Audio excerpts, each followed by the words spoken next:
And joining me to talk about the rising insecurity in the country is a security expert, Sheyi Adetayo. Good to have you join us, Sheyi Adetayo. Now let's begin with the reports coming from the United States that Al-Qaeda is looking to infiltrate the country. How complicated does this make the security situation in the country? Well, good afternoon. Stories like this are not new, and information being shared, termed as intelligence, is not something new for those that have been part and parcel of what is going on.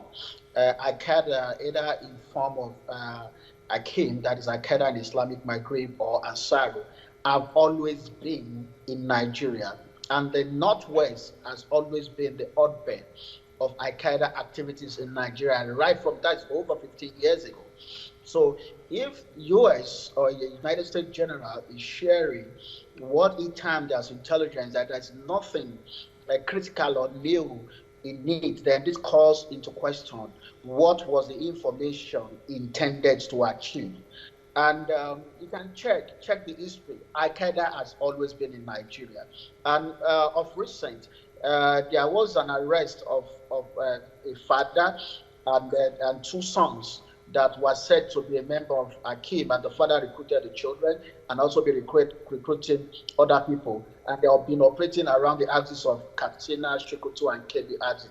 It has always been a hotbed of Ansar and Al-Qaeda, so to speak. Now, if I have to compare this with what the general said and the outcome of the governors of the Northwest in terms of or not in terms of changing.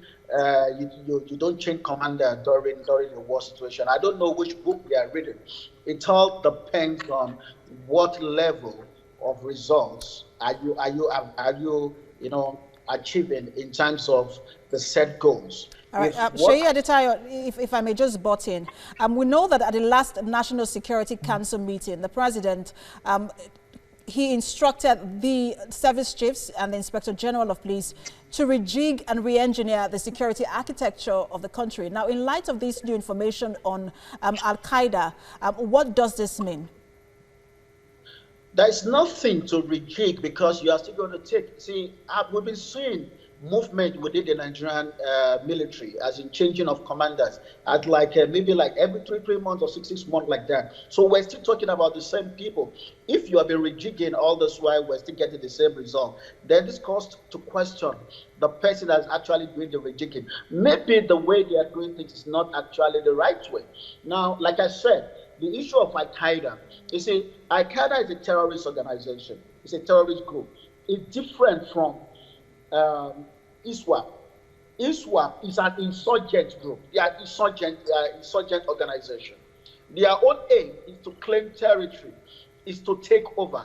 Al-Qaeda is to, mix terror to achieve their aim. They want a political end, but they want to use terror either through kidnapping and to force a government. Most times, governments of foreign countries to take a decision or to force them to either release their people kept somewhere in Europe or America.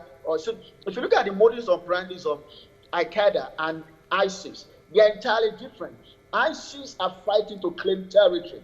So we can't match these two together as to how we tend to deal with Al-Qaeda related issues and how we tend to do with ISIS ISWAP related issues. This one is a territorial issue.